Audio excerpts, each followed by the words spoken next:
lójúkojú àti rí ohun tuntun lónìí àbá àti rí ohun sọ pé ohun titun tí ojú ó rí wọ́n bá mi dúpẹ́ tí wọ́n máa bá mi yọ̀ bẹ̀rẹ̀ nínú ayé mi láàárọ̀ yìí ó yá bẹ́ẹ̀ sàgbẹ́dọ̀ àgbẹ́dọ̀ ó tuntun tí ayé wa ó yá bẹ̀rẹ̀ olúwa bẹ̀rẹ̀ olúwa bẹ̀rẹ̀ olúwa bẹ̀rẹ̀ olúwa bẹ̀rẹ̀ olúwa bẹ̀rẹ̀ olúwa bẹ̀rẹ̀ olúwa bẹ̀rẹ̀ olúwa bẹ̀rẹ̀ olúwa bẹ̀rẹ̀ olúwa bẹ̀rẹ̀ olúwa bẹ̀rẹ̀ olúwa bẹ̀rẹ̀ olúwa bẹ̀rẹ̀ olúwa bẹ̀rẹ̀ olúwa bẹ̀rẹ̀.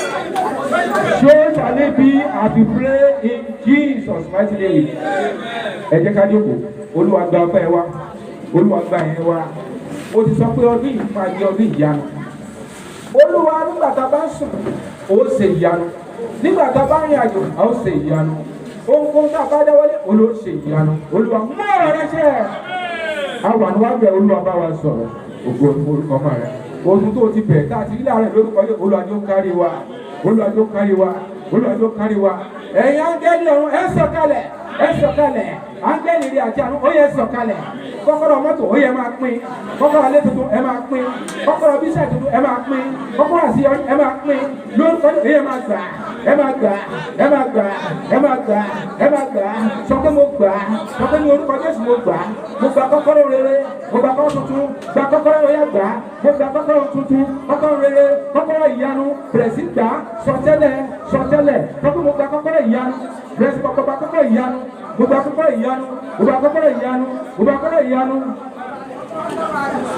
Ní orúkọ Jésù ẹ gbà. Gbogbo ilẹ̀kùn tẹ́ bá sí látara rẹ̀ yóò máa ṣí fún yín. Ògo fún orúkọ rẹ̀ ní orúkọ Jésù Kristi Olúwa wa. Shout hallelujah. Gbogbo aláṣẹ gbọ́ ní Ọlọ́run dá lánàá. Ọ̀rọ̀ akọ́mọ̀ fún ọdún tuntun. Àwàká náà wé Joshua orí kẹta ẹsẹ̀ ìkarùn-ún tọ́pa bí. Kí ló sọ fún wa? Ó ní ọ̀la ẹnì kan kà fún wa.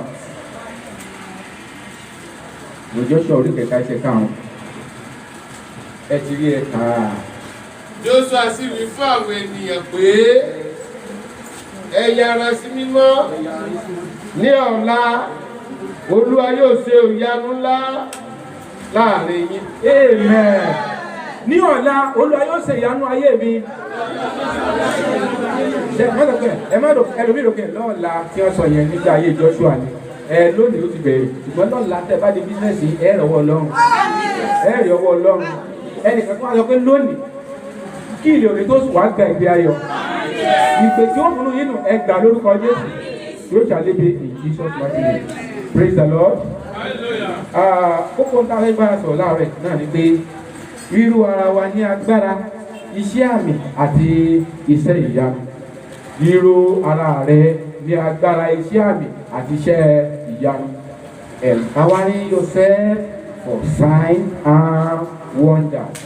Empowering yourself for signs and wonders.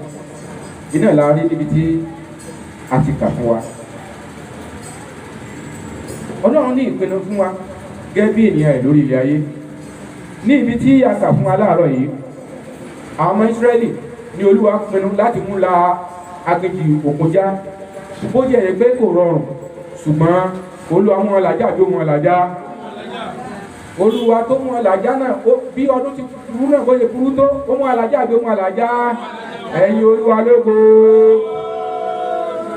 Wọ́n ẹ̀ pé ọwọ́ tí kòrónà fi mú ní UK. Ó mú ní US ló mú Nàìjíríà táwọn ìkànnì sọ sẹ́yìn pé ọtọ́tà mi ń bomi àìmọye fáírọ́ọ̀sì nínú face mask ní ìpapà. Praise the Lord. Mo adúpẹ́ lọ́wọ́ Ọlọ́run, adúpẹ́ lọ́wọ́ Ọlọ́run. Praise the Lord.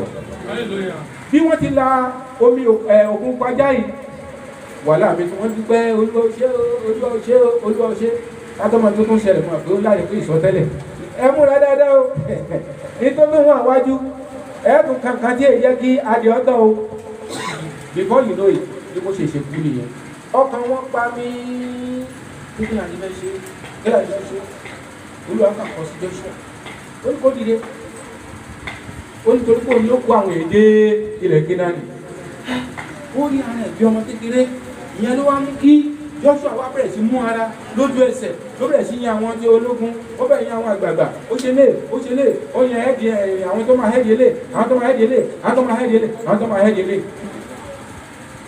bẹ́ẹ̀ ló wá pe àwọn àgbààgbà níbi tí wọ́n kà fún aláàárẹ̀ wọ́n sọ fún wọn pé àdúró mọ́ òní ní ọ̀la jẹ́ àmọ́ ìfẹ́ challenge ọkọ̀ wà níwájú Joshua ni pé omi kan tún wà níwájú ogun pupa yẹn ìyẹn fífẹ̀ ogun pupa yẹn bí n bá ṣì yóò tó bí abẹ mẹ́rin méjì sí mẹ́ta òmò Jọ́dánì yẹn òògùn púpọ̀ òun ò lè ju bí sí bí abẹ báràkì náfíìkì yẹn kò lè fi bẹ́ẹ̀ lọ praise the Lord praise the Lord kò dẹ̀ sí èèyàn bẹ́ẹ̀ lọ́fẹ̀ẹ́ gun ọkùn ìmí lọ́fẹ̀ẹ́ gun ọkùn sọ́kò ojú omi kọ̀sọ́ fún gbà náà challenge ṣùgbọ́n ìgbàgbọ́ tí pẹ̀lú ìgbàgbọ́ tí ó pọ̀ nígbà tí wọ́n ṣe ìsọjí yẹn dáná lọ sí bí Ọlọ́run dáná lọ lánàá yẹn ìgbàgbọ́ yẹn ló mú lọ Ọlọ́run tó wà pẹ̀lú Mósè ó máa wà pẹ̀lú ọ̀nà ó ní ní ọ̀la Olúwa yóò ṣe ìyanu láàrin yìí ó wá bẹ̀rẹ̀ sọ pé àpótí májẹ̀mú yẹn ó ní kẹ́ máa tẹ̀lé lẹ́yìn torí pé ẹ̀rín ọ̀nà eré o ẹ máa tẹ̀lé àwọn àlùmọ̀lẹ̀ yìí ìjọba ní kẹ́ṣe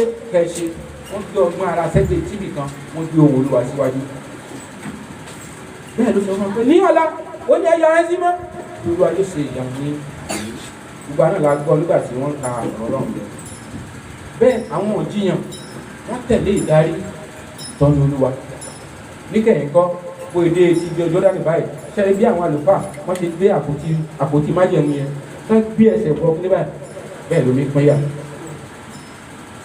ọ̀tọ̀ nígbà tí Mósè ṣẹlẹ̀ pé Mósè yẹn nígbà tí Mósè ọ̀pá ní tiẹ̀ ṣùgbọ́n tí ó ṣẹlẹ̀ ìrírí tí wọ́n rí yẹn ṣé wọ́n rí ìrírí tó tó iṣẹ́ ìpín wọn rírú rẹ̀ rí ṣùgbọ́n wọ́n tẹ̀lé àpótí májẹ̀mú Olúwa bí àwọn àlùfáà ṣe dáṣẹ̀ ní májẹ̀mú wọ́n ní ìgbàgbọ́ náà àdúrà yẹn pé Olúwa tó wà pẹ̀lú Mósè sì wà pẹ̀lú àwọn wọ́n ní tẹ̀lé pẹ̀lú ọkàn kan pẹ̀lú ìgbàgbọ́ báyìí bẹ́ẹ̀ ni dọ́là ní ìpínyà èmi ọmọ dọ́là ní ìpínyà wà níwájú inú ọdún yìí lórúkọ Jésù ló gbẹ nínú látọ̀lá ó kúyà níwájú ní orúkọ yìí bẹ́ẹ̀ tí ń tẹ̀lé májẹ̀mú Olúwa ló ti ṣe Kristi Jésù bóyá kó pé wà níwájú yìí praise the Lord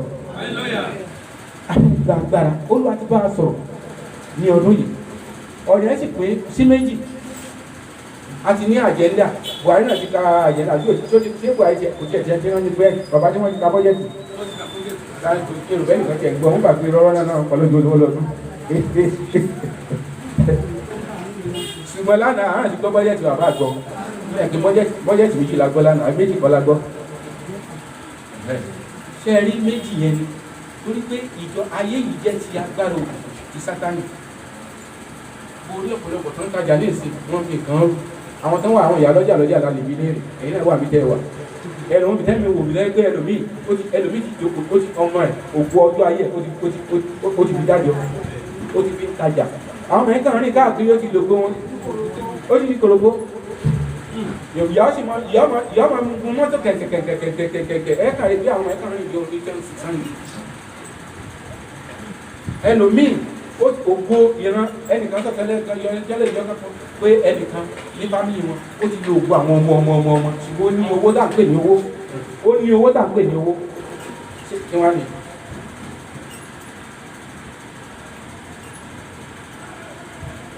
ọ̀ka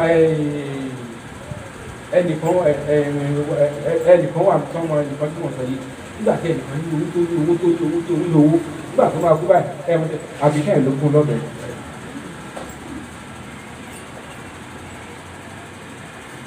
Ògo Olúwa ẹ ṣáà máa fún Ògo Olúwa tó gbé bàrẹ̀ kiri jáde bàbá ló jẹ́ fún ìwádìí wọ́n tó ń jẹ́ fún ìwádìí àbíkẹ́ lọ́pàá àgbo ló kí wọ́n lọ owó sì kú pàpà owó ìyarọ ilé kan tó wà níbẹ̀ yẹn bíi kírísítọ́ọ̀lù lọ́nà bẹ́ẹ̀ yẹn ní ìṣẹ́kọ̀ọ́ bẹ́ẹ̀ ó ní owó yìí. Praise the Lord. Àwọn nǹkan wọ̀nyí làwọn èèyàn ń ṣe tí ẹ̀mí òkun gba orí ilẹ̀. Àwọn olówó, àwọn alágbára, àwọn tá à ń pè ní ipò kàkàkàkà, wọ́n ti lọ nínú òkùnkùn, wọ́n ti ṣe oríṣiríṣi. Wọ́n wá rìlíṣì àwọn ẹ̀mí òkun sórí ilẹ̀, wọ́n wá ṣe tó wù wọ́n. Ẹ wá ní kíkòrò náà má jà. God has authority because the people have invoked evil spirit, evil devil. Olúwa sọ fún alánà pé kékeré láti rí o. Ṣé nígbà tí mo wo ìsọtẹ́lẹ̀ sí ọjà ìní ọlọ́dà pẹ̀lú ètí bàbá Adébóyè tó sọ ètí rí bàbá kú ìyá Olúkọ̀yà tó sọ ètí ìdíní ìkankan ní. Bàbá Adébóyè ní pé Olúwa sọ pé àwọn ti gbé òtẹ́gbẹ́ kan ṣùgbọ́n òun ó sọ fún ọ pé agbára wà nínú òun ju agbára sáyẹ́ǹsì lọ. sínú ọlọ́run lè dùn tí èèpẹ́ ọlọ́run kan bá gómìnà wá sí láti 1940 láti ṣe ọ̀rẹ́ pọ́ọ̀tì kẹwàá ní ká má ṣe lọ́dún yìí. àdìmọ̀ adúgbò tí olúwa ṣe ó gba ìṣàkóso. so àjẹ́ndà tó wà ní ọdún yìí fún àwọn ẹ̀mí ó wà fún àwọn ó wà ní ọ̀nà méjì. olúwa ní pé kékeré wọ́n ní àwọn orílẹ̀-èdè mẹ́ta kan wà tó ń fẹ́ bínú sí àwọn ìdílé lọ́la sí àwọn orílẹ̀-èdè kan ìwọ́n ti tọ́jú wá dárúkọ orílẹ̀-èdè yẹn ó ní orílẹ̀-èdè méjì ní Europe àti orílẹ̀-èdè wa ọlọ́run ní kò fẹ́ bí òun bí òun fẹ́ jà àwọn ìdílé náà tó ń bọ̀ àbí oríṣiríṣi náà ló máa ṣẹlẹ̀ wọ́n ní oṣù náà gbogbo ẹ̀ oríṣiríṣi ni wọ́n ṣàlàyé wọ́n ní ikú ọ̀wọ̀wọ̀ láàrin iṣẹ́ ológun láàrin gbogbo ẹ̀ tán lẹ́yìn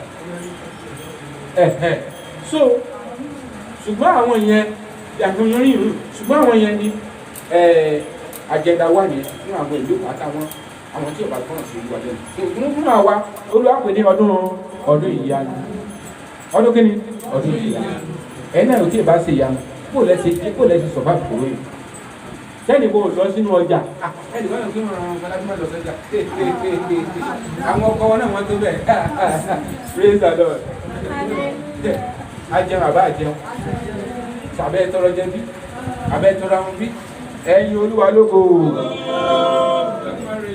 olúwa ti fún wa ní pé nínú ọdún yìí o pé ní ọ̀la olúwa tó kìí yóò ṣe ìyanu láàrin wa tẹ bá ti kó àkọmọ̀nà yẹn tẹ bá ti pè tán ẹ tó bá ṣe é ṣe ẹ tó bá fẹ́ gbàdúrà àkọsán fẹ́ yà ẹ kọ́ kàkọmọ̀nà ní ọ̀la pé olúwa yóò ṣe ìyanu láàrin wa olúwa yóò ṣe ohun àyànú ayé mi olúwa yóò ṣe ìyanu mo ti jáde lọ sí olúwa tẹ́bí ọ̀rọ̀ rẹ mo ti jáde lọ sí ìyanu tó fara ìyanu tó fara.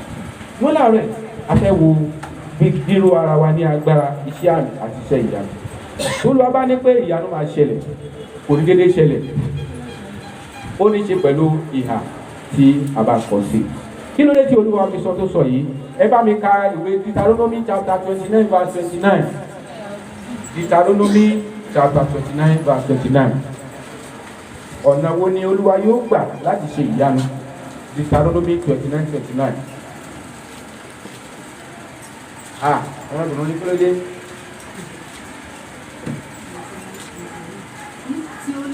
Tí olúwa ọlọ́run wa ní ohun ìkọ̀kọ̀. Tí olúwa ọlọ́run wa ní ohun ìkọ̀kọ̀. Ohun tí a fi hàn ní tiwa. Ṣùgbọ́n ohun tí a fi hàn ní tiwa. Yes. Ẹ jókòó. Tí olúwa ọlọ́run wa ní ìkọ̀kọ̀ àti kíni. Àti kíni.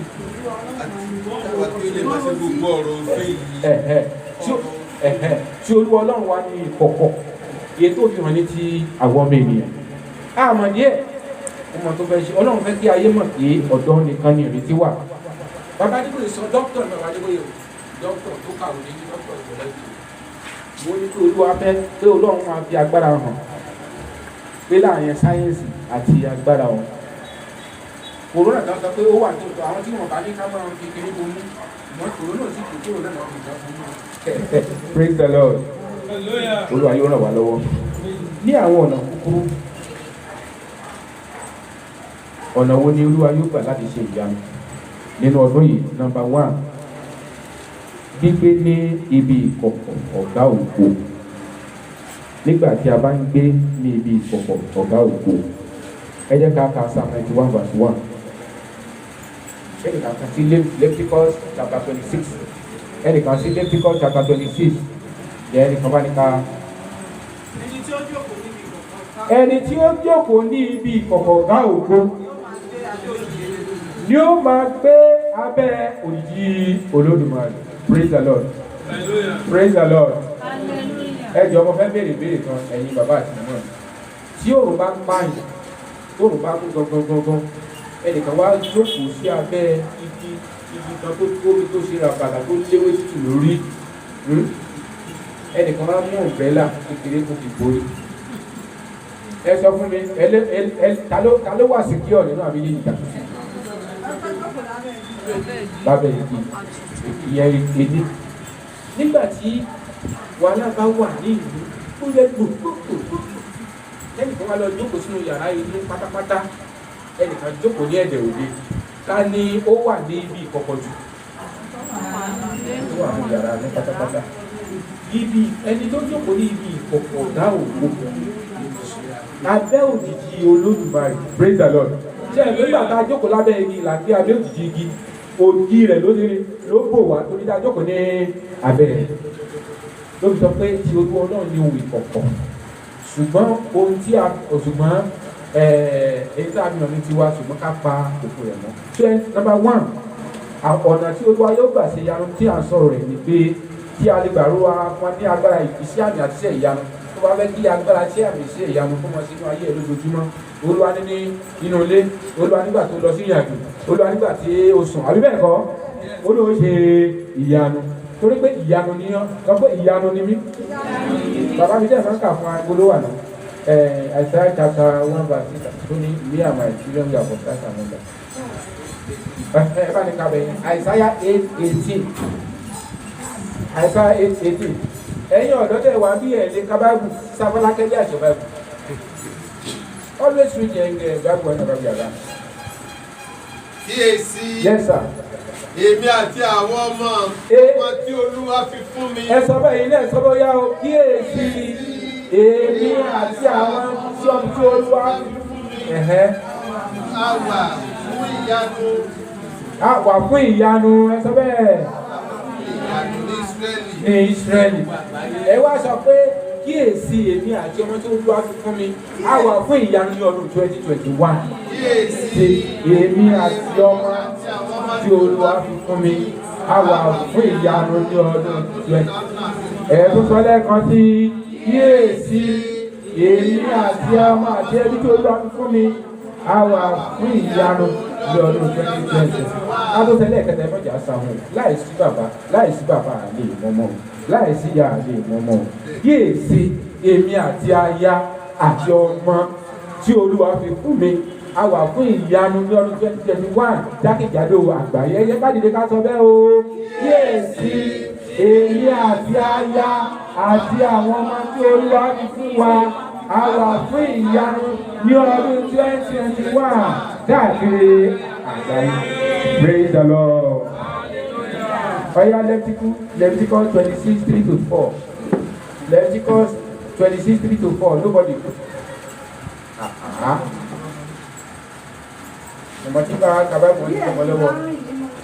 Bí ẹ̀yin bá rìn nínú ìlànà mi, yes.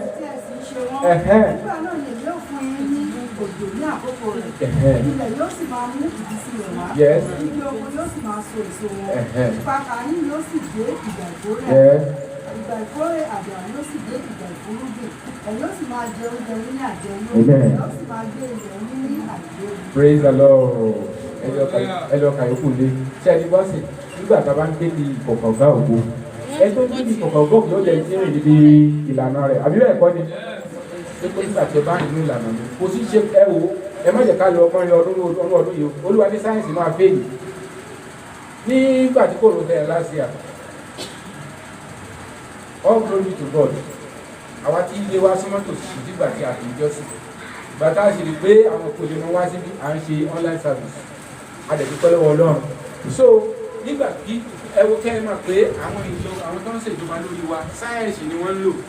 Ẹlòmíì politics ni o ayé with place kí wọ́n á jẹ́ pé pásọ̀ kẹwà ní pé bẹ́ẹ̀ bá pẹ́ ìlú ọlọ́ọ̀ bá ń gbé léèyàn ẹ̀rẹ̀ tí bá ń gbé èkó tí bá ń lè gangan kó wá ní tó ṣe nìkan tí inú àwọn gómìnà wa kan tí wọ́n bá ní kí wọ́n ànọ́sì kọ́ọ̀mù tí ẹ̀gbọ́n wọn fi sẹ́kọ́ńtà wọn ṣeré ní àgùnmọ̀ fi ṣeré àwọn nígbà ẹ̀jẹ̀ ká gbọ́dọ̀ sófin ìjọba lẹ́nu àwọn tẹ́lẹ̀ tó wọ́n ní agbára wọn bò mí so ìlànà Olúwa yóò ràn wá lọ́wọ́ Olúwa yóò ràn wá lọ́wọ́ ìkejì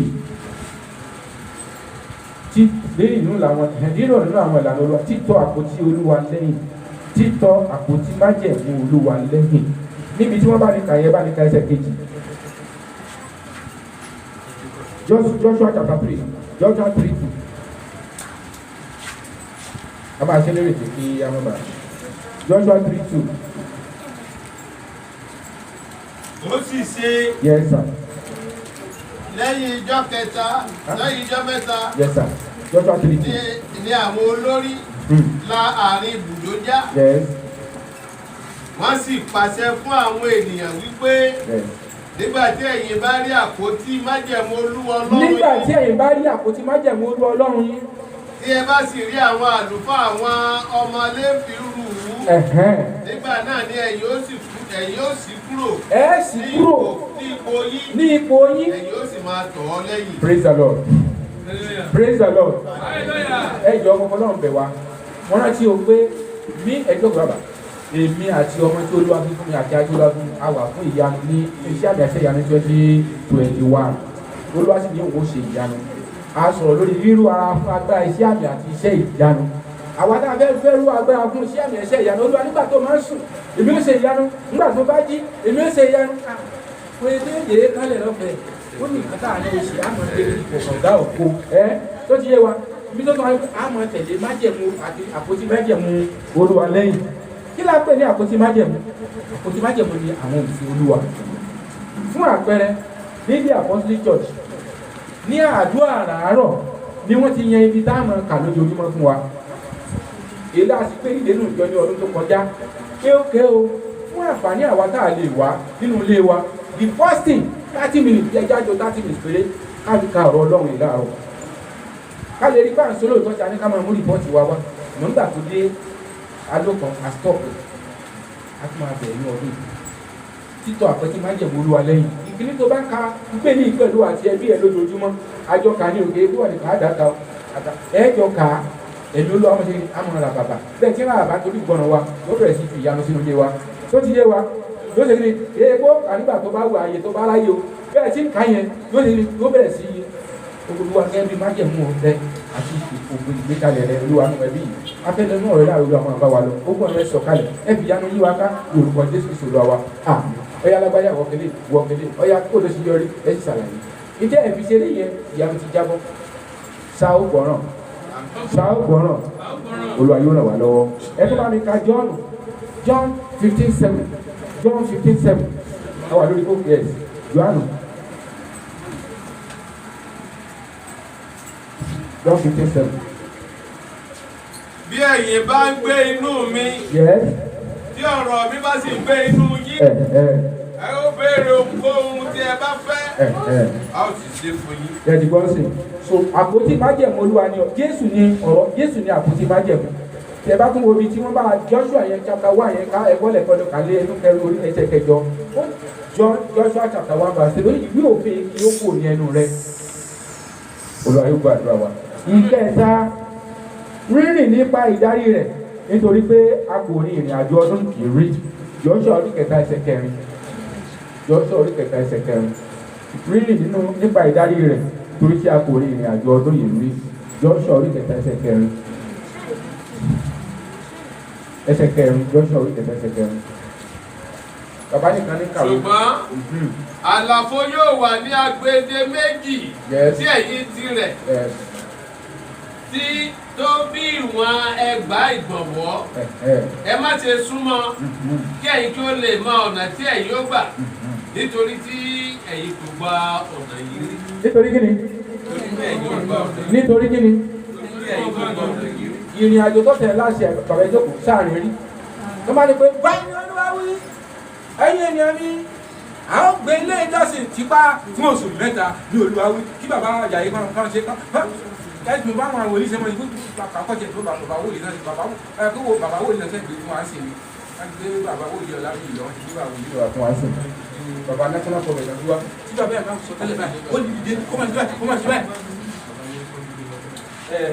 Ní ọdún 1996 a wà ní convention Mọdákẹ́kẹ́ ní bàbá yẹn bá dìde ẹ̀jẹ̀ bàbá dìde ẹ̀jẹ̀ àwọn èèyàn gbé kílẹ̀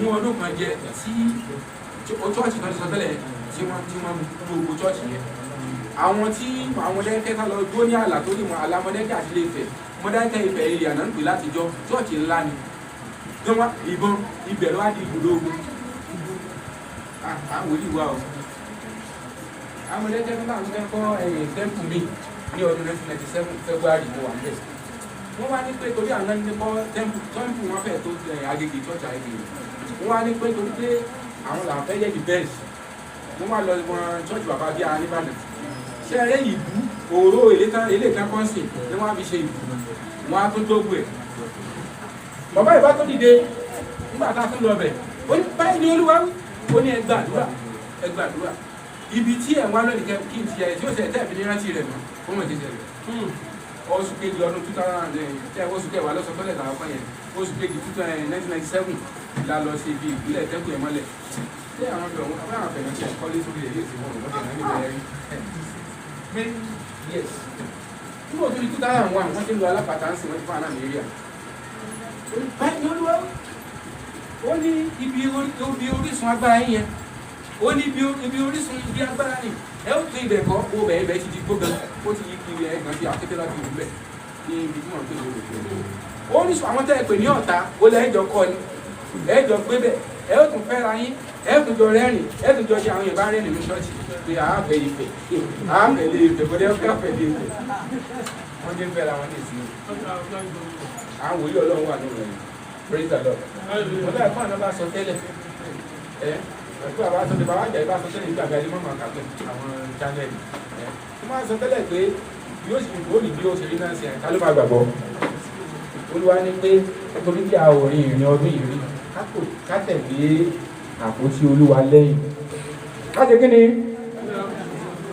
ìdí ọ̀rọ̀ Ọlọ́run bá ti sọ ìgbékalẹ̀ tí àwọn olórí bá gbé kalẹ̀ ẹjọ́ ọlọ́run bẹ̀ wá. Ṣé rí ìran olóògbé àpọ̀sílẹ̀ kejì tí à ń fi orí ṣe ó jẹ́ tí à ń ṣe nípa ìdarí ṣé ẹni tí ọba gbọ́ kò lè ṣe ayé ẹni tí ọba gbọ́ kò lè ṣe gbàgbọ́ kò lè ṣe di àpọ́sílẹ̀ church ìjọba-níkàyé wọ́n ti tó wá fún ẹ̀ ṣe. Bí tó ti ń kọ́yàn tó ti ń kọ́yàn àwọn kan ti lọ. Olúwa yóò gbọ́ àdúrà wa nítorí àkó wa ìkẹrin olókùn ìkẹrin àbí yíya ara wa sí mímọ́ yíya ara wa sí mímọ́ ẹ bá ní kẹsẹ̀ karùn-ún Joshua 3:5.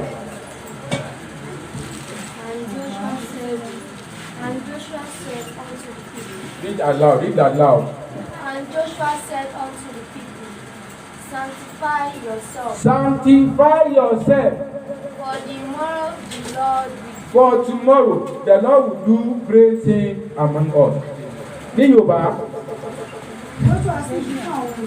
Joshua sì fún àwọn èèyàn pé ẹ̀yà ara yín sí mímọ́ ní ọ̀la. Amen. Ní ọ̀la Olúwa yóò ṣe ìyanu láàrin wa. Ẹ̀yin ọ̀dọ́ ẹ sọ pé ní ọ̀la Olúwa yóò ṣe ìyanu láàrin wa. Olúwa yóò ṣe ìyanu ayé mi. Amen. Ní ọ̀la yìí ó kú sí oríṣi méjì àbí mẹ́ta. Youth, are you there? Ní ọ̀la yìí ó kú sí oríṣi méjì àbí mẹ́ta. If you want a better tomorrow, raise up your hand. You are a youth, you want a better tomorrow. Are you sure? Yes, sir. Sanctify yourself. Oh yeah, beat yourself, please. Sanctify yourself. Talk to yourself. Say sanctify yourself. God has a better tomorrow for you. Say it to yourself. Say it to yourself. Sọ pé àwọn yàrá rẹ sí mímọ́. Olúwa ní ọjọ́ ọ̀la tó dáa fún ẹ. Ẹ̀yin ọ̀dọ́ a gbọ́dọ̀ yàrá wa sí mímọ́. Ẹ̀yin màmá a gbọ́dọ̀ yàrá wa sí mímọ́. Ẹ̀yin bàbá a gbọ́dọ̀ yàrá wa sí mímọ́. Ṣé inú ọdún yẹn ìṣèyàn lásán? Ṣé ẹ pé àwọn àjẹ́ táwọn èèyàn wọ̀nyí ṣèyàn lásán? Alábàárà méjì ni wọ́n. Tí ẹ bá lẹ́mí òkùnkùn ní nísìn, ó mọ̀ kóhùn tó lẹ́mí kan. Bá a ti wà mí yóò tún máa communicate pẹ̀lú àwọn kan. Praise the Lord. Bẹ́ẹ̀ náà la gbọ́dọ̀ ṣe nínú ọdún yìí. A gbọ́dọ̀ ya ara wa sí mímọ́. Amen. Ìkejì, a ya ara wa sí ọ̀tọ̀. Bóò la ṣe ya ara wa sí mímọ́? Nítorí pé ẹran ara wa burú. Ó ní ẹ̀mí ń fẹ́ ṣùgbọ́n ó ṣe àìlera fún ara. Ṣé ẹran ara táwọn òye kò fẹ́ ká délé o? Gbogbo òkùnkùn tí Ọlọ́run ṣèlérí fún alọ́dún pátápátá kò fẹ́ kọ́ ọ̀rọ̀ kan pé ó tẹ̀ wá lọ́wọ́. So ìdí ẹ̀ ni a fi gbé ọdún òní kalẹ̀ láti gba agbára ẹ̀mí mímọ́. Torí pé ẹ̀yin ó gba agbára nígbà tí ẹ̀mí bá ṣe ní bá gbà yìí. Àwọn tẹ́ni ká máa gba agbára wọn bá ń sọ. Sórí ẹran ara yìí àìmọye ìgbà mi lẹ́fẹ̀ẹ́ gbàwẹ̀ àgbòdì ságbára láti gbà. Ìgbà mi ẹ̀ lẹ́sìn kan báyìí ẹ̀ lẹ́gbàgbọ́ ẹ̀ jì lóru ilé àti ẹ̀wọ̀n ní adúlẹ̀ṣì alábẹ́rẹ́ ètò ìjọba wa fi ní kéde ẹ̀ka ni the first night second day àbí àní àmà ó dẹ̀ ti rẹ̀ bí ìbúdọ́dà jẹ́ ká sùn agbẹ́lẹ́jì wá ṣe gbẹ ọ̀sùn sí ilé ìkànnà ìgbà la máa dé ají ní quarter to 5 ají quarter to 4 mo ní ọ̀dà mo ní òkè ìdábà lọ́yà bẹ̀rẹ̀ àgbàdo wákàtí àgbàdo àkọ́kọ́ káàkiri ṣé ẹ rí pé ẹ̀mí ń fẹ́ ṣé ẹ mọ̀ pé ẹ̀mí ń fẹ́ àbí òfẹ́ ó ṣe àyíra fún ara ìran ara yìí a gbọ́dọ̀ fi máa tẹ̀mù ẹ̀ nínú ọdún yìí á tẹ̀mù ẹ̀ nígbà àdúrà tí a wò nípa ìrísí oúnjẹ tá à ń jẹ nípa ọ̀rọ̀ ẹnu tá à ń sọ ṣé ẹ rí ẹnu wa yẹn ẹ yóò fi ọ̀pọ̀lọpọ̀ ire ni ó mú wá fún anú ọdún ìta bá máa lò ṣé àgbébílì sọ pé ẹni bá ṣe yan ọlọ́run nígbà tí ò ya tí òkú ara ẹ̀ níjànú kí ló pé ìṣe olúwa rẹ̀ kí ló pé asán ni tí ẹ bá fẹ́ kọ́lọ́run ẹnu yẹn fi gbàdúrà pẹ̀lú àkókò ọdún yìí a gbọ́dọ̀ ìyá sí mọ́ àgbọ̀rọ̀ sọ̀rọ̀ kúkú séèyàn àwọn ọkọ wa sọ̀rọ̀ kúkú sí wọn àwọn aya wa àgbọ̀rọ̀ kúkú sí wọn lórúkọ Jésù gbogbo wa á jèrè ọkọ wa gbogbo wa á jèrè aya wa ẹ jẹ́ ká lọ ká yára wa sí mímọ́ nǹkan tí yóò jẹ́ ká pe Ọlọ́run orí kó má gbọ́ Olúwa tó pé ní ọ̀la yóò ṣe ìyanu ní àárín ẹnìkan sí ọ inú wa ń bí ẹ wá gbé sùn o sọ pé ní ọ̀la tí yóò ṣe ìyanu ẹ̀ẹ́fẹ̀ màmá dá èjì mi ẹ má jẹ tàn yín tábà ní pé gbogbo wa pátápátá àwọn èèyàn lè hùwà bẹ́ẹ̀ ṣe fẹ́ ìyá àdìsíbí náà àti àǹtí ara wa jẹ ní. pétérù lọ bá Jésù kó Olúwa nígbà mélòó ni arákùnrin yóò sẹ̀mí tẹ́mi ò fi dá tẹ́mi ò tẹ́mi tí màá fi bínú Olúwa ni onígbà méje oníṣẹ́ngbà méje onígbà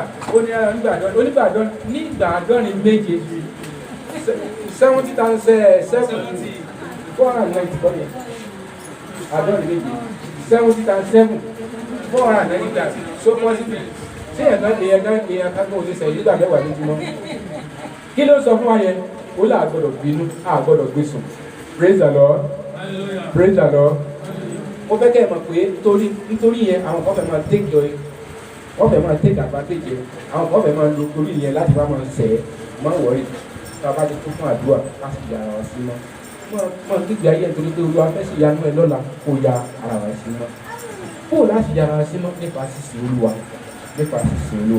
wọ́n ní ẹ̀yin ó sì máa ṣe Olúwa Ọlọ́run yín wọ́n ó sì kù sí oúnjẹ yín àti omi yín wọ́n ó sì lé àjàkálẹ̀ àpò nínú ọdún yìí fẹ́ kẹ́ mọ̀ pé èèyàn ọ̀tọ̀ níyìn o kí ni mo pè é lè ṣe báyé ti jù tẹ́ ẹ bá ti ṣe bẹ́ẹ̀ tí ayé ti ń ṣe ṣé ẹ mọ̀ pé àwọn àjẹ́dà tó wà fàyè àkáyẹ̀tò ṣé ẹ má àjẹ́dà tí wọn náà wà ní ìwúlò àkí ẹ̀ ń fi ara mọ́ àwọn àjẹ́dà ti ayé nìyẹn ẹ̀ fi ara ẹ̀ sí àjẹ́dà táyé wọ́n tẹ́ ẹ bá ti yára wọn sí mímọ́ ẹ̀ fi ara ẹ̀ fún àjẹ́dà àwọn tí Olúwa fẹ́ ṣe ìyanu wájú ayé wọn ní ọ̀la praise the Lord praise the Lord ní ọdún tó kọjá mo sọ pé a fẹ́ ṣe family meeting fún 21 days àbí bẹ́ẹ̀ kọ́ mo sọ fún wọn nígbà tó ìjọ 21 days mo ní Olúwa fẹ́ bá wa ìjọ́sì sọ̀rọ̀ Olúwa ní mo wá ka ibi kan tó sọ pé níwòye ọ̀la a ó ta òṣùwọ̀n kan ní sékèlì kan bá a ṣe gbà ní mo ṣe lọ nìyẹn ní wá o mo fẹ́ padà sí skul ní ọjọ́ kejì kò sí mo ti pé bá ti pín mo sì lọ sọ́dọ̀ kéèmọ̀ ẹ̀mí ìjọba ẹ̀kọ́ kan lọ sọ́dọ̀ bàbá mi kan ní ìlú wa. Mo pé bàbá mi kan wà bẹ́ẹ̀ pé wọ́n sì wà wọ́n máa ń ṣe máa ń pẹ́ bàbá mi gba owó báyìí kíákíá wọ́n trọ́ọ̀sì ni wọ́n ti bá mi gbà. Wọ́n kò sáǹfààní rẹ̀ má lọ bá bàbá mi. Ọ̀sẹ̀ rẹ̀ ní o irú ọ̀sẹ̀ rẹ̀ ní má lọ bá wà ní ọdún bàbá. Ìjọ mi àṣẹ gba ilé mi àgbẹ̀ ìdílé àgbà ìdílé lọ sí ìlú kankan kan. Bàbá mi àmà rẹ̀ lọ́wọ́. Kò ṣẹlẹ̀ rí o. Ìlú wọn ní ọ̀gá rẹ̀. Ìjọ kejì náà kọ chẹ́ẹ̀kì fún mi. Owó èrò ní àyà àdá. Ní kò sáṣẹ́ yìí mẹ́ pẹ̀lẹ́pẹ̀lẹ́pẹ̀ nìyẹn. Praise the Lord. Báwo nígbà mo á rántí nǹkan àbí sọ̀tọ̀ chọ́ọ̀chì lánàá. Ètí ìsọfún yẹn ń jẹta, àti ìsọfún yẹn ń jẹ. Ìjọ kejì owó sì jáde. Kéṣe 100,000. Kéè 120,000. Lọ́la Olúwa yóò ṣe ìyanu ayé lọ́la Olúwa yóò ṣe ìyanu ayé ìwé ẹ̀jẹ̀ ká ya ara wa sí mọ́ níbi láàbù nítorí pé ọjọ́ ti lọ. A ti sọ kókó mélòó láti sọ fún alẹ́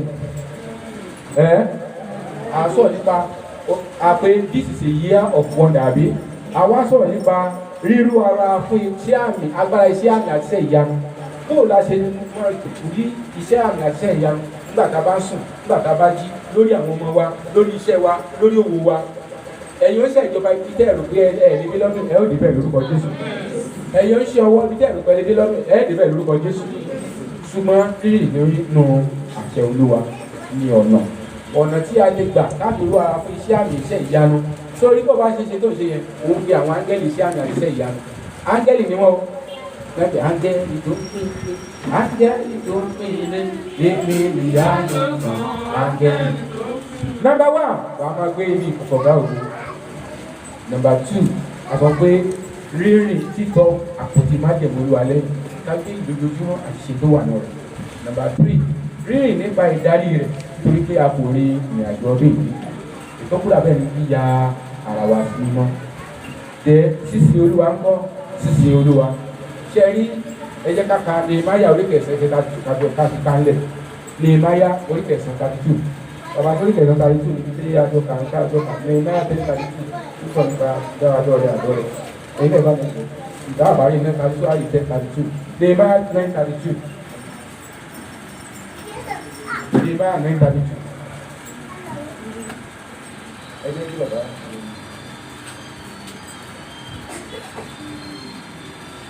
àmọ̀mọ́ akọ́mọ́ ń kàwé wọ́n ti dàjú bàbá wọ́n ti bàbá dára lọ sí bàbá lára lé Nehemiah 932 ẹ̀nà àwọn mọ̀mọ́ mi lọ sí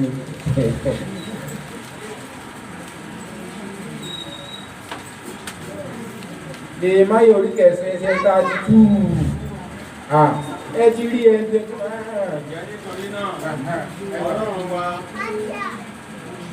ǹjẹ́ nítorí náà Ọlọ́run wa Ọlọ́run tí ó tóbi tí ó lágbára tí ó sì ní ẹ̀rù ẹni tí ń pa májẹ̀mú àti àánú mọ́.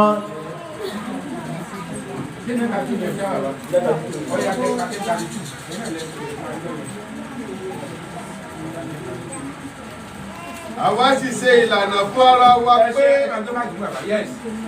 àwa yìí ṣe ìlànà ẹ bẹ gbọ́ òfin àwọn náà ṣe ìlànà fúnra wọn o nígbà tá a jẹ́ wọ́n pé ní ọdún tó àwa sì ṣe ìlànà fún ara wa pé kí olúkúlùkù máa san ìdá mẹ́ta ṣékélì ní ọdọọdún fún ìfẹ́ Ọlọ́run wa. ẹ ti bá ṣe àgbé ìsọtẹ́lẹ̀ ní káwọn wá ń tọ̀lù wa àwọn náà pinnu pé Olúwa afẹ́kẹ́ bá àwọn àrè ní ọdún yìí o 1/3 of our belonging a fi fún ọ kí ni wọ́n fẹ́ lò fún bàbá ẹ sọ.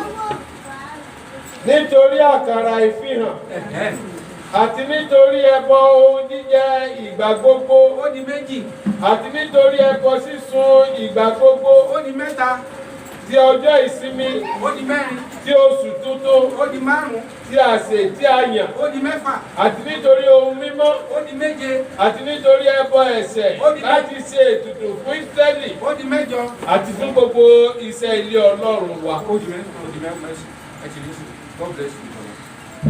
ṣètìlú wá sí àgbà wọn ní 10:32 ni Nehemiah 10:32 àbí Nehemiah 10:32 so Nehemiah 10:32 to 33 ni wọ́n kà yẹ. Mo fi Ọlọ́run bẹ̀ wá à ń sọ̀rọ̀ nípa ríró ara fún iṣẹ́ àmì agbára iṣẹ́ àmì àti iṣẹ́ ìyanu tá a ṣe ní ọdún ìjọmọ̀ sílẹ̀kùn bàbá ọ̀kẹ́ gbogbo àtàbá wá síbi kéde tí bàbá ọ̀kẹ́ Olúwa tó kọ́kọ́rọ́ fún àwa náà dẹ̀bi kọ́kọ́rọ́ fún aláàrẹ̀ ẹ̀dá kọ́kọ́rọ́ ẹni tó kékeré ẹ̀dá sókè pẹ̀lú gbàgbọ́ ẹ̀wẹ̀ ẹ máa ṣe bó o ti ń ṣi lórúkọ yẹn bó o bá ti ń ṣí lẹ́kùn yẹn lẹ́kùn ọmọ ṣí fún ọ bó o ti ń ṣi lórí òkè náà rí lórúkọ yóò mọ̀ ṣí fún ọ ní orúkọ Jésù Olúwa wa ẹ wá jókòó ẹ wò ná ńlá sí àwọn gbígba ètò àti bọ́ọ̀lù sí àwọn alákòóso lẹ wọ́n ní ká dá wa ń tọ̀ ṣé ọ̀pọ̀lọpọ̀ aláàtú lóòótọ́ sí ṣé àgbẹ̀ skul pásọ̀ la wà tọ́ba rí tí pásọ̀ lè sọ irú sọtẹ́lẹ̀ yẹn kọ́ ló máa jáde nígbà irú sọtẹ́lẹ̀ yẹn kọ́ ló máa jáde nígbà kúta wa kí ni àwọn èèyàn ní lọ́wọ́ kí ni àwọn èèyàn ṣe kí ni ẹlòmíà ní wọ́n ti mọ̀ pé irú sọtẹ́lẹ̀ yẹn wá jáde nígbà tá àsọtẹ́lẹ̀ gbogbo àkókò ló yẹ wọ́n mọ̀ pé wọ́n wà nǹkan kan sọ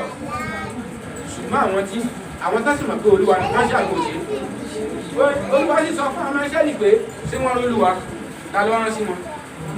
wọ́n ṣe ní ó ní òun gbé àwọn àlùfáà sókè nínú ìwé Lúùkù orí kẹfà ẹ̀jẹ̀rì 3 ó ní àwọn àlùfáà dúró ní ipò Mósè ó tán máa ní kẹ́ ẹ ṣe ìpè kẹ́ ẹ ṣe ó yẹ pé nǹkan mìíràn ní kẹ́ ẹ ṣe àwọn ogun òbí ṣe praise the Lord ẹ jẹ́ ká fi ṣàánú ọdún yìí nínú ara wọn ní one third wọn náà pé nínú ọdún yìí bàbá sì máa bá wa sọ̀rọ̀ ẹ mọ̀ ẹ jọ ṣe iṣẹ́ ẹ̀sìn tí ẹ̀ bá ṣe gbogbo tó máa ṣe ń wá nìyẹn èmi ò rí o ìgbà tí mo wá fẹ́ ṣe kíní kan yà mí lẹ́nu ọdún yìí mo wá sí láàrin ọ̀sẹ̀ our account officer have done a very very wonderful job so and I went to go mo fẹ́ enter àwọn iṣẹ́ ìrànṣẹ́ tá a ṣe ní ọdún ìṣẹ́nu rẹ́gísà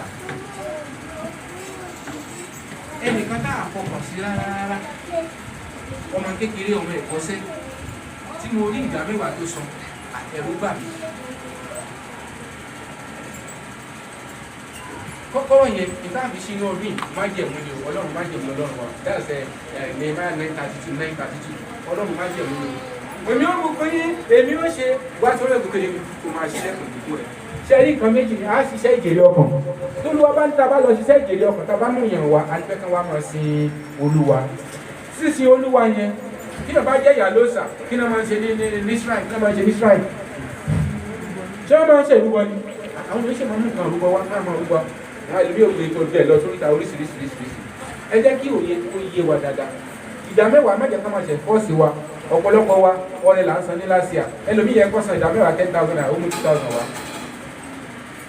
máa san ìdá mẹ́wàá lóṣooṣù àwọn tó bá jẹ́ pé lọ́sọ̀ọ̀sẹ̀ máa san mo ti rí àwọn kan nù yọ pé kò sí ọ̀sẹ̀ kan tó máa kọjá àti kòró tí wọn ò ní nǹkan kan ní àkọsílẹ̀ náà nínú ọdún kọjá mo jẹ́ ẹnìkan tí mi láì àwọn èèyàn wọn á mọ̀ pé láì kí ẹ̀ máa kọ̀dá mẹ́wàá nílẹ̀ pé ìdí ẹ̀ bá ti kó wà láàrin àtọ́lọ́ wọ́n ti gbà tí o tó àpò wa tó máa rí pé ṣe ni àwọn olórí wọ́n ń lo àwọn kìíní yẹn orí ẹlòmíì oríṣi ìrántí ọ̀nà la ní ẹnu lè gbà nígbà mẹ́wàá 10,000 naira gbogbo kókó kíkà àwọn alẹ́ tó ti yẹ yín ilẹ̀ ká máa kọ́ lẹ̀ nígbà tó bá ṣe wà ní ọ̀dọ̀ Ọlọ́run bá a ṣe ètò lọ́wọ́lọ́wọ́ nígbà tí ètò ọ̀sẹ̀ méjì ń sìn a máa ní àkáǹtì bank account a máa ní fún táìtì bí mo ṣe rí ìdámẹ́wàá kan láàrin ọ̀sẹ̀ bàbá ṣe rí owó táṣẹ́ ní ọ̀sẹ̀ mo pé kí n bá mú owó yìí Ọlọ́run sì yọ mí jọ yẹn tó bẹ́ẹ̀ lè bá mi jì lọ lẹ́mọ̀ àná mo sáré wá síbi pos bẹ́ẹ̀ yẹn gbà mi ìfẹ́ san sí àkáǹtì jọ ò lè ṣe mú mo san sí àkáǹtì bàbá òkú pẹ̀ wọn fún wọn ó mú wá síbi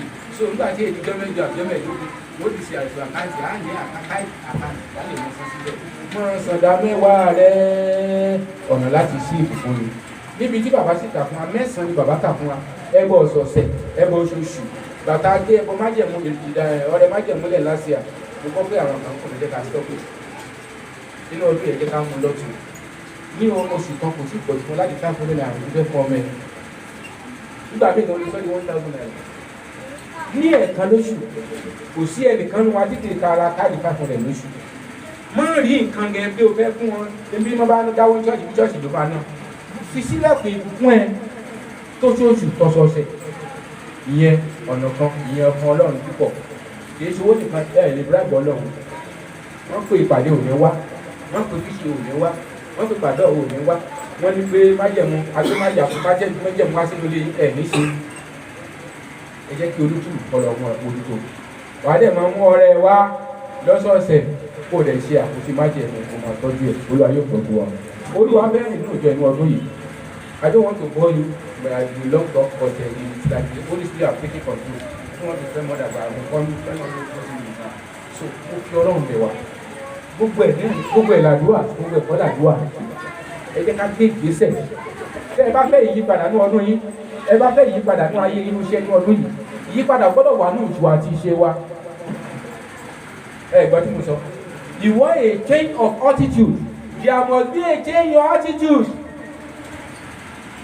all we have to do is to cultivate what they are doing it no work wọ́n ẹ pé Joshua yẹn àwọn èèyàn ò tẹ̀lé àwọn àgbààgbà ilẹ̀ Israẹli wọn fọwọ́ tẹ̀ ká tẹ̀lé ṣé òkun Jordan ìyẹn tó ṣẹlẹ̀ níjọ́ kejì ẹ̀ sí yọ̀ ṣẹlẹ̀ kò lè ṣẹlẹ̀ ìyẹn ò mọ́gbọ́n dání Mósè òsì ló mú ọ̀pá tó nà sójú òkú pupa báyìí tí gbogbo wa bá tẹ̀lé wọ́n tẹ̀lé pé kí àwọn kankan gbé àpótí kò yẹ ká ṣe bẹ́ẹ̀ yẹn jẹ́ ká ṣe báyìí ibi tó ti ń jẹra wọn yàn sí àfi áńgẹ́lì tó fẹ́ràn wọn lọ yọ̀lọ̀ àbí òní lọ ẹ máa dáhùn bàtà Olúwa ní kò gbàdúrà ní ọ̀rọ̀ òru ìwọ àti ẹ̀yin àti ìwọ àgọ́rẹ́ tẹ̀ ní gbólóhùn aṣọ ìwọ àti dáàdì àti mọ́mì tẹ̀ ní gbólóhùn aṣọ tí ẹ̀ ń pé Olúwa máa áńgẹ́lì ọkọjá àbí òní kọjá ẹ jẹ́ ká dìde lórí ẹsẹ̀ wa.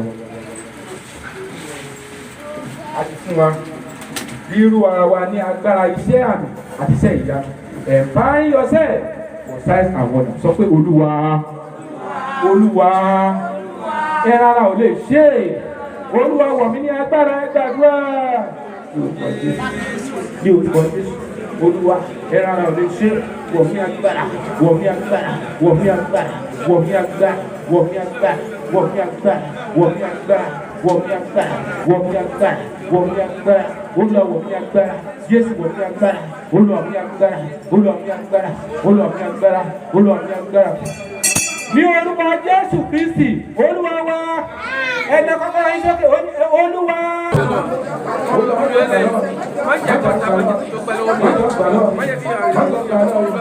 Ní orúkọ Jésù Kristi, Olúwa wa, ẹ̀dá kọ́kọ́rọ́ kò ní lọ. Kọ́kọ́rọ́ yìí, sísí ilẹ̀kùn ayọ̀ fún mi. Ìfà iṣẹ́ ìsìn gbogbo níwájú Olúwa ẹ gbàdúrà. Kọ́kọ́rọ́ yìí, mo yà wẹ̀ sílẹ̀kùn ayọ̀ fún mi. Sílẹ̀kùn ayọ̀ fún mi.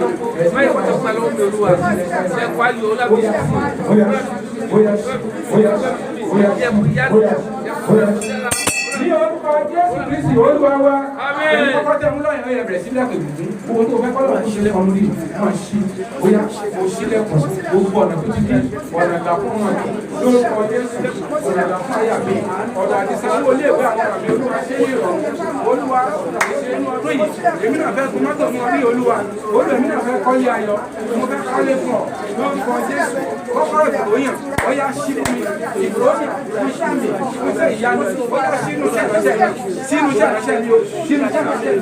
Sínú iṣẹ́ ìránṣẹ́ mi. Sínú iṣẹ́ ìránṣẹ́ mi. Sínú iṣẹ́ ìránṣẹ́ mi. Sínú iṣẹ́ ìránṣẹ́ mi. Sínú iṣẹ́ ìránṣẹ́ mi. Sínú iṣẹ́ ìránṣẹ́ mi. Ó yá ṣí. Ní orúkọ Jésù Kristi Olúwa wa. Àmín. Àwọn kan wà tó yẹ pé nínú ọdún yìí Olúwa nítorí iṣẹ́ ìránṣẹ́ wájú Olúwa wọ́n rí pé ọ̀tá ti sọ tilẹ̀kùn ọ̀dọ́ wa á wá sílẹ̀kùn lẹ̀kùn orísun òkè á wá ṣe fún wọn. Ó lè jẹ́ pé látọ̀dọ̀ ọmọ, ó lè jẹ́ láti ọ̀dọ̀ ọkọ, ó lè látọ̀dọ̀ ọ̀gbọ́n lọ́dọ̀ ṣàbúrò. Olúwa ní mo ní ṣiṣẹ́ ìránṣẹ́ fún ọdún lókè yìí lórúkọ Jésù ó yá aláàánú kó dìde fún mi. Ó lọ ní wá tòkè kó lélẹ̀ kó dìde fún mi. Bàbá ọ̀kẹ́ sọ pé nígbà tí orísun ìsàlẹ̀ bá sún fún yàn ọmọ sí 1,000, 2,000, 10,000. Ìgbọ́n tí Ọlọ́run bá sún orísun òkè ó lè máa rí 100 kan máa rí mílíọ̀nù àbẹ́ẹ̀kọ́. Àbíbẹ́ẹ̀kọ́ ẹni mo ní mọ́ gbé káàkùn káàyè òdì lẹ́gbẹ̀ẹ́ 2.5 million o. Praise the Lord. Lẹ́yìn alẹ́ ṣiṣẹ́ kàyẹ lọ́dún kan ẹ sọ fún Ọlọ́run Olúwa gbogbo àwọn aláàánú tó ti yàn kìí fún lọ́dún lórúkọ Jésù lónìí ó yẹ bẹ̀rẹ̀ iṣẹ́ ẹ̀yin olóore mi ní igbó tẹ́ wà lágbàáyé ẹ bẹ̀rẹ̀ iṣẹ́ ó yẹ gbàdúrà ẹlòmíì.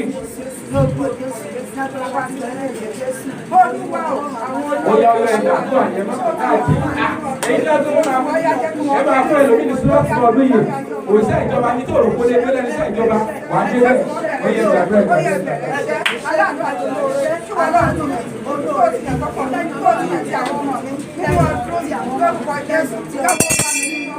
Ní orúkọ Jésù Kristi Olúwa wa.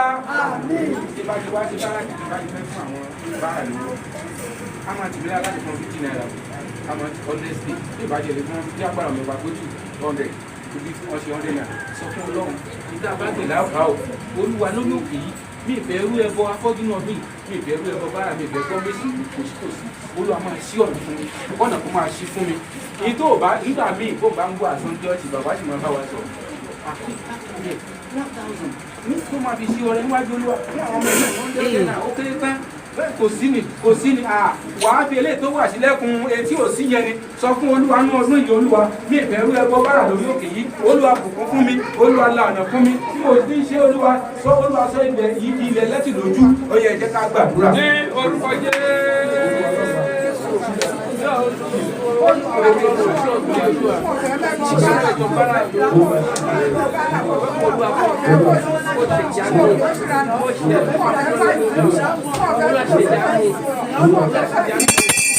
orúkọ Jésù Kristi Olúwa wa.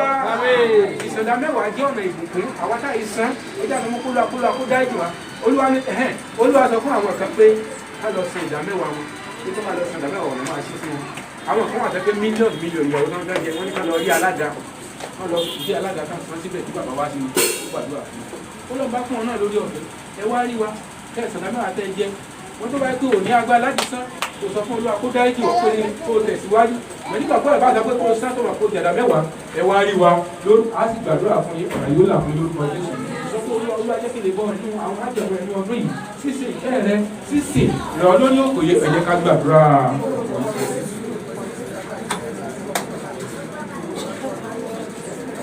Olúwa ti ṣe ìfẹ́ rẹ̀ àti ìfẹ́ yóò fún ẹ lórí ọmọ tó ti wá sí ìṣẹ́.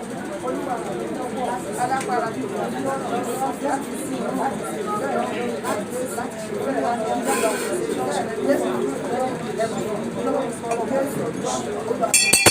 ní orúkọ Jésù fún ọgbàdà àbúrò máa lọ. Ẹ̀mí mímọ́ ni mo fẹ́. Ọlọ́run alágbára ara kò lè ṣiṣẹ́ ìròwó. Óyá óyá óyá óyá. Ẹ̀mí mímọ́ ni mo fẹ́. Ọlọ́run alágbára ara kò lè ṣiṣẹ́ ìròwó. Óyá óyá óyá.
Wọ́n ti gbọ́ àwọn ìlànà márùn-ún nípa ọ̀nà tí ó ní máa ṣe ìyàwó ojoojúmọ́ nínú ayé mi. Nípa gbígbé ìdí ìkọ̀kọ̀dá òwe, nípa rí ìdí ọ̀nà, nípa ìdáyé rẹ nítorí pé àkòrí ìrìn àjò yìí rí. Nípa òtí bá yẹ̀ wọ́n wá lẹ́yìn lójoojúmọ́. Yíyá ara mi sí mímọ́ nínú ìrìn ìlànà rẹ. Ẹran ara ò lè ṣe é, ó lọ wá ràn mí lọ́wọ́. Mo fẹ́ kí ọdún tó kọjá, ọdún ìpínlẹ̀ ọ̀ṣọ́ tó kọjá, ó lọ wọ̀ ní agbára. Bèbè mímọ́, bèbè mímọ́, ẹran ata tó wọ̀ yìí, ó lè ṣe ó lè ṣe. Olúwa bẹ̀rẹ̀ kọ́lọ́wọ̀ rẹ tó bá lè sílẹ̀.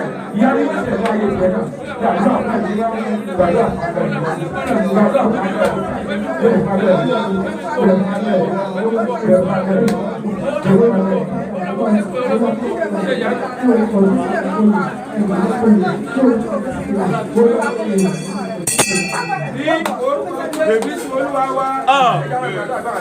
ní orúkọ Jésù. Ní orúkọ Jésù. Ní orúkọ Jésù. Bàbá wa tí ń bẹ lọ́rọ̀ adúpẹ́ ní ọwọ́ rẹ̀. Ọlọ́run ìfẹ́, ọba àwọn ọba ayọ̀ olùgbà ọpẹ́ wa. Fún ìwàásù tó lè ní olùgbà ẹ̀yìn wa.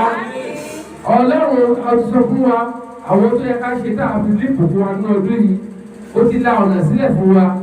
Ẹ̀mí láti ṣe èyí olùgbà Olúwa. Ara kò lè ṣe jẹ́ ẹ̀mí olùgbàlagbé wa wọ Olúwa. Olùgbàlà ọgbà Olúwa. Afẹ́kùn Olúwa gbé wa wọ̀. Ẹnì kọ̀ọ̀kan wa lọ́kùnrin lóbìnrin. Àdàbàbà wa káwa kó lè jèrè ọdún yìí Olúwa. Gbé wa wọ Olúwa. Ìyanu rẹ̀ Olúwa ṣe Olúwa. Ìyanu rẹ̀ Olúwa ṣe Olúwa. Ìyanu rẹ̀ Olúwa ṣe Olúwa. Akẹ́kọ̀ọ́ Ọlọ́run lọ́dún yìí.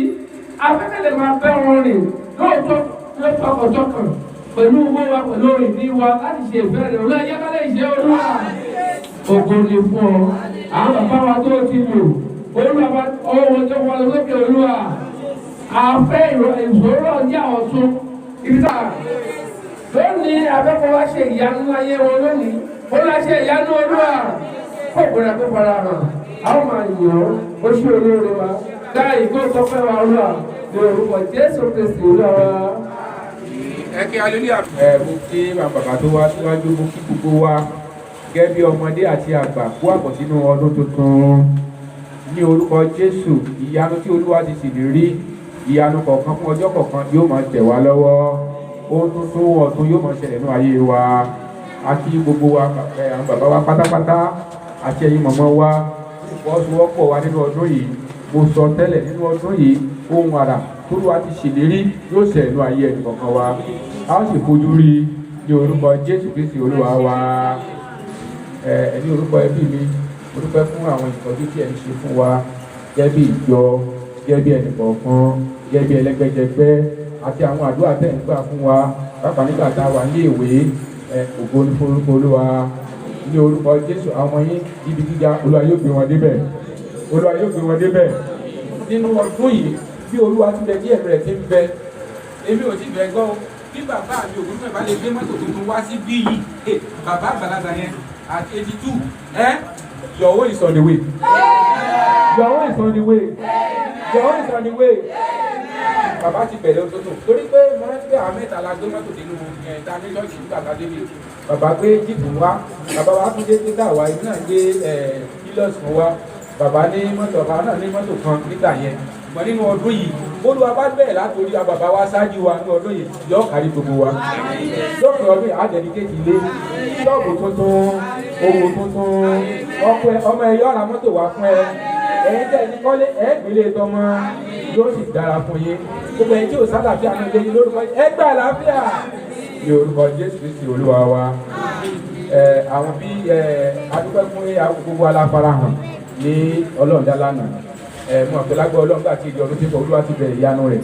Nígbà tí mọ́tò ti máa pọ̀ débi pé ẹ̀ẹ́dẹ́gbẹ́ pé bàbá máa ń fi kó wa ń gbà mí kan ní kápá á lọ gbé ọba bàbá ní kápá olúwa ti bẹ̀rẹ̀ ìyanu. Mọ́tò ti wà sábìsì náà bọ̀ bàbá ẹ má ra mọ́tò lérò mẹ́rin lérò mẹ́fà kéde tó jọ ní bàbá náà ti ń bọ̀ o. Bàbá Àjàyí ìyè dàgbà wọn jẹ yìí o mọ́tò ti bọ̀ o. Gbogbo ìyanu ọ̀sẹ̀lẹ̀ lórúkọ Jésù. Gbogbo yín pátá ìyanu ọ̀sẹ̀lẹ̀. Wọ́n fún re wọ́ orí lórúkọ Jésù olúwa wa. Ìgbọ́n ẹ má jà o. Láàárín ọ̀nà eré ẹ jẹ́ ká máa tọ àpótí májẹ̀mú olúwa dé gbogbo ẹ̀yin ọ̀dọ́ ẹ ṣe rere o. Ẹ̀yin tẹ́ ẹ lọ léwé lọ́dún lórúkọ ọ̀nà máa là fún yín. Àti sanwó ilé ìyẹ̀wé kò ní fi yín lára. Bẹ́ẹ̀ tí wọ́n fún òògùn ọlọ́run ọ̀nà yóò là fún yín. Olúwa bá yín sọ̀rọ̀ ẹ má ní rìn sí ọ̀nà ayé o, ẹ má mutí o, ẹ má kú ẹ má ṣàgbèrè o, ẹ kọjú mẹ́kọ̀ọ́ yín o, yóò sì dára fún yín ní orúkọ Jésù olúwa wa. Ẹ mọ̀ pé ní bàbá ti bọ́ sí ọdún tó báyà máa ń ṣe àdúrà ọdún abẹ́ẹ̀kọ́. Àdúrà ọdún ti agbègbè yóò bẹ̀rẹ̀ ní ọjọ́ kẹwàá ni ó bẹ̀rẹ̀ oṣù kìíní àti next Sunday kọ́ ní 10 àbí next Sunday àbí Monday on 10 ẹ̀dá kan bá wo jẹ́ sí on 10 bọ́ sí bàbá on 10 wọ́n dá ní on 10 ló máa bẹ̀rẹ̀ so wọ́n má jù máa bẹ̀rẹ̀ wọ́n ṣẹ̀ dá gbogbo wa pápẹ́ ìlú àjọba láti lọ fẹ́ kí wá ká máa lọ next Sunday so bóyá next Sunday yóò bẹ̀rẹ̀ bóyá Monday bíi tí mọ̀ bóyá next Sunday yóò bẹ̀rẹ̀ bóyá Bọ́lá Adékèké wá bẹ̀rẹ̀ àtúgbò ẹ̀kúnrẹ́rẹ́ a máa gbé sí orí WhatsApp so ẹ jẹ́ ká wà standby olúwa yóò gbọ́ àdúrà wa so ewé ńlá náà ti máa bẹ̀rẹ̀ wọ́n tẹ̀ dá ṣọ́ọ̀ṣì mọ́lẹ̀ ní ewé ńlá ibẹ̀ láti máa bẹ̀rẹ̀ tẹ́ bá dé ṣọ́ọ̀ṣì yẹn báyìí ẹ yà ní o AC mọ́ wà ń bẹ̀ AC wà ń bẹ̀ ṣọ́ọ̀ṣì tuntun gbogbo kéńtà àfi sọ̀rọ̀ yìí òdòdó lẹ́gbẹ̀ẹ́ ewé ńlá ṣọ́ọ̀ṣì tó bẹ̀rẹ̀ lánàá ìyanu yóò ṣẹlẹ̀ láàrin wa náà lẹ́yìn ìgbà ló máa lọ sí ìdí àràbà ló máa lọ sí àríyọ̀ tó máa wá sí ibi ní ọjọ́ Wednesday kwamata wo sí lémọ́ gbáyé jẹ́bí sí kwamata ẹbí sọ pé ààrẹ ìlú tí a bá máa kọ́ olúwa yóò gbàdúrà wa praise the Lord. Then gẹ́bí ìjọ yìí ó yẹ ká ṣe ìsọjí ìparí ọdún gbọ́ngbà títí ọlọ́ọ̀dá ti wọ̀ àlè ṣe àwádìí ẹ̀kúrí láti lóòótọ́ ìsìtẹ́mi lọ́rùn ẹjọ́ ọkọ̀ náà bẹ̀ wá fún ọ̀pẹ́ lágbọ́n ọlọ́ọ̀ ní parí ọdún láti sìn lọ bàbá ti ní ìpàdé lọ́lọ́ọ̀ dá àmọ̀ ṣètò bí agbábá ti rí tó ní mọ́tò tó lè máa gbé mọ́tò lẹ̀ tó fi máa rọ̀ wá lọ́rùn kì í tẹ́mi lọ́rùn àwọn èèyàn péréte mo máa ń rí pàápàá bàbá àgbà àti mọ̀mọ́ ìjọ àwọn náà máa ń bàbá mọ̀mọ́ náà máa ń jẹ́ wa lẹ́kọ̀ọ́ àti mọ̀mọ́ náà bá lókun gbogbo apáta wọn fẹ́ ká máa lọ ìpàdé yẹn ó ti lágbára jù Olúwa yóò gbọ́ àdúrà wa ẹ jẹ́ ká yí padà ní ọdún yìí ní agbára Ọlọ́run ìpàdé àwọn bàbá wa ìpàdé àwọn alàgbà yóò wà ní ọjọ́ mẹ́jọ láti ṣètò nípa ti ọdún yìí tí ọdún yìí ti máa rí Olúwa yóò ràn wá lọ́wọ́ jẹ́ láti ọdún yìí tó lọ́wọ́ bá lọ́wọ́ ṣèyanu ayé wa àná gbọ́dọ̀ gbégbèsè so prayer meeting wa máa bẹ̀rẹ̀ ní ọdún yìí bàbá àbá sọ̀rọ̀ bóyá ọ̀la ló máa bẹ̀rẹ̀ ní o bóyá ọ̀pá mọ̀ndé ní prayer meeting wa àtàárọ̀ àtàlẹ́ ṣùgbọ́n torí pé àdúrà ọdún wà nínú oṣù kìíní alimọ̀ṣe ẹ̀ṣẹ̀ ń gbọ́ mi alimọ̀ṣe àdúrà àárọ̀ ní inú oṣù kìíní àdúrà ìrọ̀lẹ́ ṣùgbọ́n àdúrà àárọ̀ á ṣe ní oṣù kìíní láti ọjọ́ Monday tó ń bọ̀ lọ so nínú ilé wa the alibabu calendar a máa rà gbogbo ala máa ní ẹ jẹ́ ká máa lò ó á dẹ̀ máa gbé report wa wá every Sunday àtọ̀rẹ́ tàbájá Olúwa yóò gbọ́ àdúrà wa ọ̀rẹ́ yóò ṣe pàtàkì bí kó ka ọ̀rọ̀ Ọlọ́run ni torí pé àkótí má jẹ̀mọ́ Olúwa ni yóò mọ̀ dájú wa Olúwa yóò gbọ́ àdúrà wa. Good news o praise the Lord you want to hear nígbà tí lórí tá a ṣe 21 days fìdí ìlérí ìbùkún gbà èmi rí ọwọ́ Ọlọ́run afẹ́fẹ́ ṣe kan gẹ́bí ìjọ yìí ìpàdé fíjì 21 days afẹ́sẹ̀ lójọ yìí fíjì 21 days àti ìpàdé àjọ àti fíjì 21 days yóò wá bẹ̀rẹ̀ ní ọjọ́ 11 oṣù kìíní yóò parí sí ọjọ́ 21 oṣù yìí tí oṣù parí ọjọ́ 21 yẹn yóò wá jẹ́ pásùpà tá a máa ń ṣe àpè ọ̀kan náà bàbá wa tó jẹ́ onísọjí wọ́n wà mọ́ wa ṣé yóò ṣe é ṣe àbí òní ṣe é ṣe so ó ṣe é ṣe kọ́ yẹ pé ní ìrọ̀lẹ́ láwọn àpàdé ní láti wá máa gbàdúrà fún wákàtí kan gbogbo tó fẹ́ kọ́ náà kó ṣe fún ọ ìyá tó fẹ́ kó ṣe ní ọdún yìí wá mú wá síwájú Olúwa láàrin 21 days yẹn àpàdé bíi tó bá lè fi àwẹ̀ sí ìbádáàgì tó bá lè fi àwẹ̀ sí ọmọ bírèkì ní aago méjìlá aago méjì ọ̀sán ọmọ síwájú Olúwa agbára láti ṣe ọdún Olúwa yóò fi ọ̀wá bí wọ́n ń ta kòrónà mẹ́ta ẹgbẹ́ kò ní dọ́dọ̀ ẹnu ọdún yìí yóò sì dára fún wa tó ẹ̀yẹ ká fi sọ́kàn láti ọjọ́ 11 ẹ̀yin bàbá wa dé ọjọ́ 21 oṣù yìí a ó ṣe àdúrà family fìjì so lóru a máa pàdé ní aago méjìlá sí bóyá aago a máa sọ̀rọ̀ àti afọ́tí ìbèdè bá ti máa ń ṣe gbà yẹn lórí WhatsApp láti ṣe wọ́n ní yìí ní every evening láàárọ̀ ní ìrọ̀lẹ́ láàmà pàdé fún wákàtí kan ọ̀sà àárọ̀ yẹn ní àpé ọ̀sẹ̀ láti ọ̀ntẹ́ẹ̀lì dé òkè lọ́hùn ní a máa ṣe district rotation prayer then after that one la máa ṣe ti area tó a lè má ráyè ṣe ti àárọ̀ Olúwa yóò ràn wá lọ́wọ́ àwọn ìfilọ̀ tí a ní nìyẹn oríṣi ọ̀dà wọn àbá máa sọ fún wa mo ká tó lọ ní ìdí jẹ̀bi ẹ fún mi ní agbọ́ ẹ̀dá fún wa. Praise the Lord. Ní ọdún ọjọ́ Sunday tó kọjá ọ̀pọ̀lọpọ̀ aláàsílẹ̀ a ní agbọ́dọ̀ ṣe ìdúpẹ́ ọdún kí ọdún parí láti àlàáfíà a ò sunkún lórí ọmọ a ò dà òrí lórí ọmọ a tẹ̀lé pé gbogbo ọmọ wa pátápátá ó kéré tán 500 naira àwọn àgbà fífi 500 ní 1000 náà lálẹ́ fún ká fi ṣe àwọn nǹkan ṣe lọ́jọ́ yẹn àwọn nǹkan tí wọ́n ṣe àwọn nǹkan ò rí wọ́n kọ̀wé wá gbogbo ata àti ìṣe pátápátá ya gbogbo ẹ̀jẹ̀ káàdìdè tó tẹ̀ máa àti ìṣe ọdún pẹ̀lú ọdún àwọn tí wọ́n ti táwọn tí kò ti sàn ní bàbá èmi náà wà ń bẹ ẹjọ́ tó sàn ọ̀nà bí fún wọn ti ilẹ̀ wọ́n ti fún wọn tẹ̀lé èmi náà jẹ́jẹ́ fún mi so ọ̀yá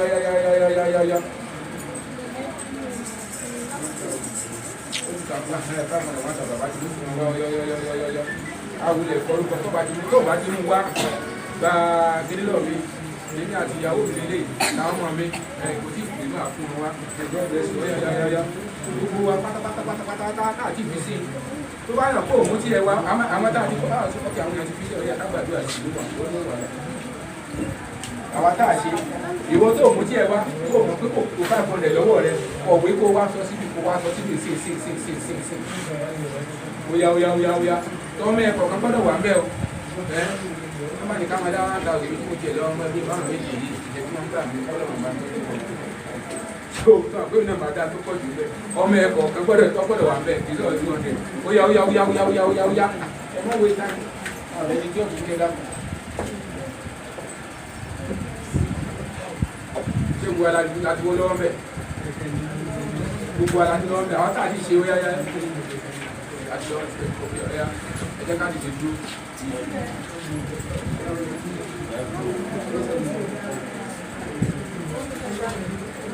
ẹ jẹ́ ká dìde dúró àwọn àtẹ̀kùn agbára ti di ìdásílẹ̀ bàbá wa àti ọ̀sán wa àti ọ̀gá lọ́pọ̀lọpọ̀ o nítorí kò ṣe tó fún àwọn ẹ̀rọ lálẹ́ ẹ mú alá ògbólógbò ọdún náà já olówó ṣé o gbogbo àtọ́ lọ sí ìrìn àjò àwọn tó lọ Ìbàdàn àwọn tó lọ wọ́n ti máa lọ sẹ́dẹ̀ àwọn tí wọ́n lọ káàkiri ẹ̀já lójú ẹkú lójú ẹnikẹ́ni Olúwa ṣe gba ọpẹ́ wa Olúwa gba yẹn wa ẹ mú ọlọ́pẹ́ wá ní ọdún ẹ mú tẹ̀mí wa òní wá ní lára o yóò rọ̀ yín lọ́rùn o yóò sì dára fún yín thank you Father ẹ ó ṣẹ̀mọ́dún o a ó sẹ̀mí o o tún ayé yín ẹ gbà orúkọ Jésù Olúwa wa praise the Lord amen.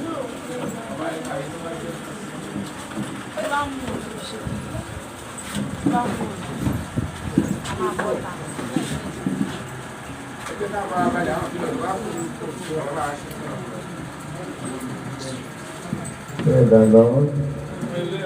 Praise the Lord. Hallelujah. Are you blessed?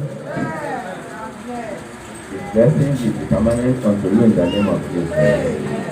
Amen. Amen.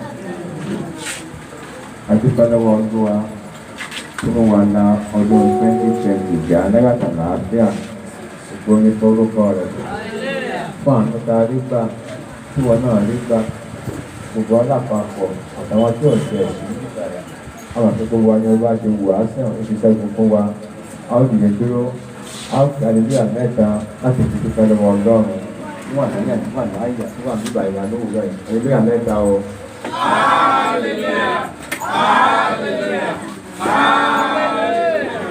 Amen. Kó o tó jókòó, ó wí gbọ́dọ̀ yìí nígbà mẹ́ta. Ó wí pé láti òní lọ.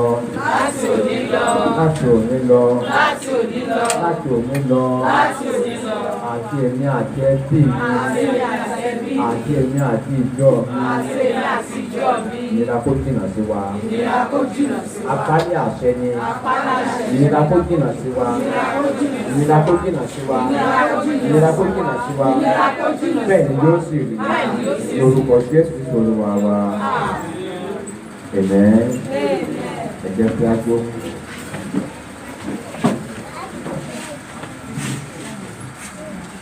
Adúpẹ́ lọ́wọ́ yín nígbà tí ìjọ Báràkì tí ètò ti ṣe ní ọdún 2020 ní orúkọ Jésù Ọlọ́run kò ní gbàgbé yín. Lẹ́yìn tó bá mi sí ìwé Hébérù orí ìkẹfà.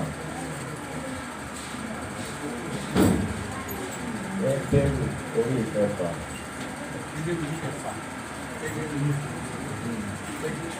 Hébérù orí ìkẹfà. Hébérù orí ìkẹfà. Ẹ̀ka ẹsẹ̀ kẹwàá lóbìnrin.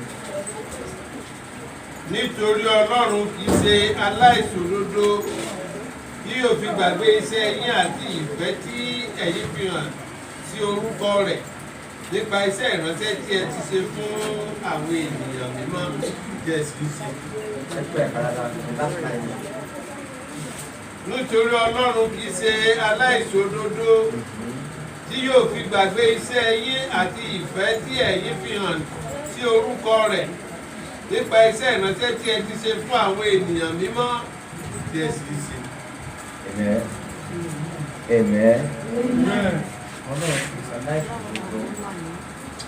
Gbogbo ẹ̀jẹ̀ tí lọ́dún 2020 lórúkọ ẹ̀rọ sọ̀padà fún yín.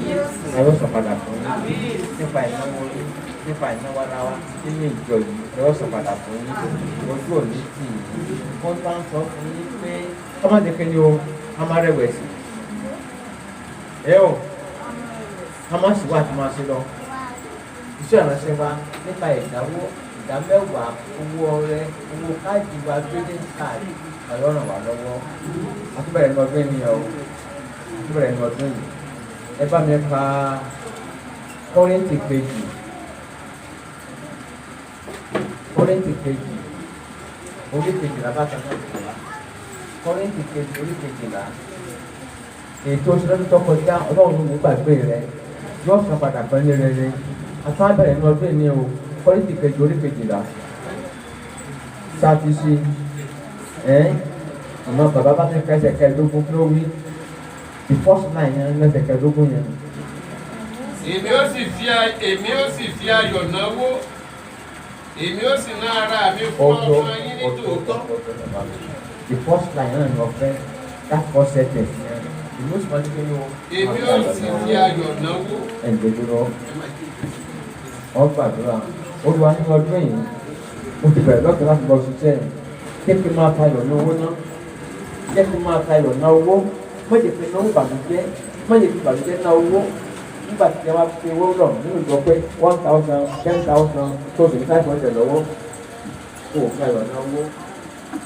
ó lọ nínú ọdún yìí nínú ìrìn àjò nínú ọdún yìí ó fẹ́ máa fi ayọ̀ ná owó nítorí náà pèsè lọ́pọ̀lọpọ̀ kí mo rí náà kí mo rí lò mọ̀jẹ̀ pé kìfẹ́ sí ọ ní ọdún yìí ọ̀yà gbàgbà bẹ́ẹ̀.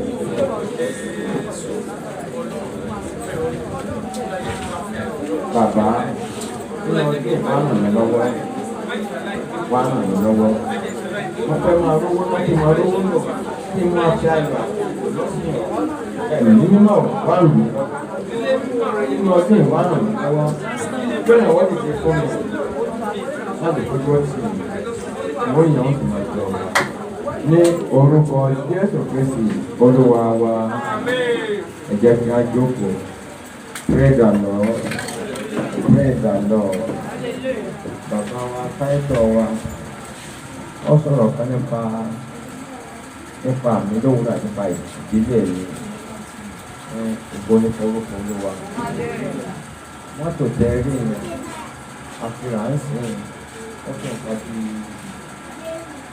oṣù márùn-ún kan sẹ́yìn mọ́tò àgbò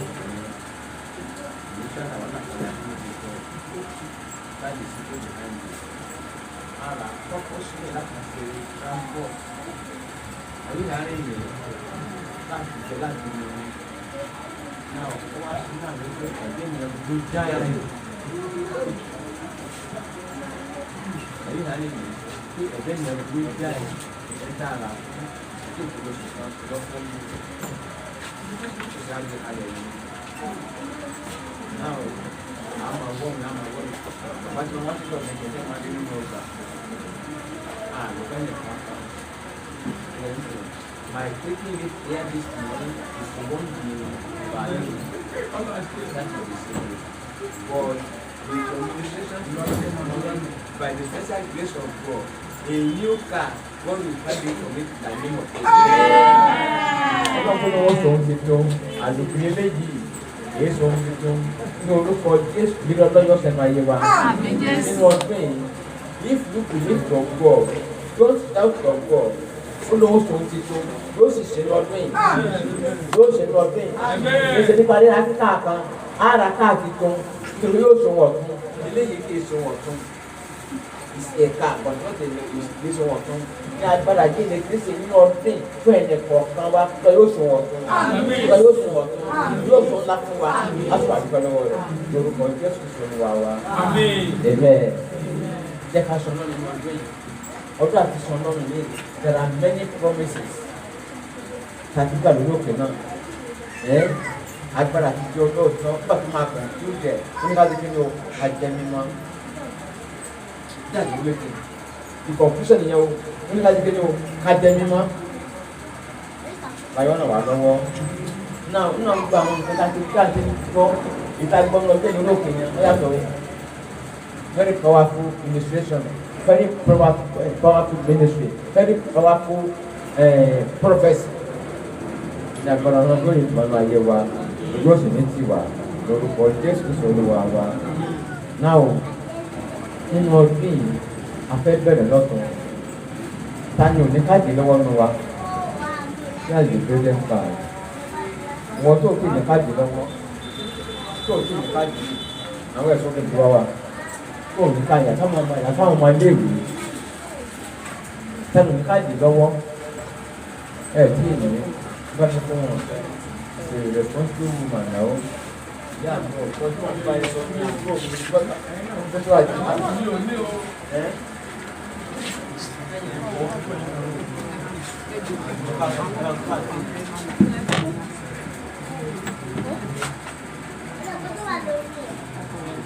wọ́n àbúrò pray that Lord right from this moment káàdì yìí nítorí bá ti fi fún ẹ̀kọ́ orúkọ wọn sí mo tẹ̀ sí àwọn tí wọ́n ti fún káàdì yìí ó kéré jù ìjẹ́ ká máa rí 200 níbẹ̀ 200 naira not 100 naira ẹ jọ̀wọ́ mo fi sí nígbà bẹ̀rẹ̀ mu lọ nígbà ẹ máa tó wà bẹ́ẹ̀.